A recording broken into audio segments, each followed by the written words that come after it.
Nagbukas na po ng 7 provincial bus route ang Land Transportation Franchising and Regulatory Board o LTFRB patungo ng Region 6 at pabalik ng Metro Manila ngayong araw.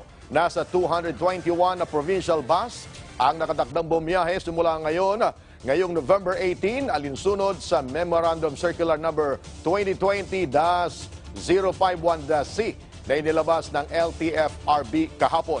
Kabilang sa mga binuksan na ruta ang mga biyahe patungong Aklan, Antique, Capiz at Iloilo kung saan magbababa lamang sa iisang terminal sa Santa Rosa Integrated Terminal sa Laguna.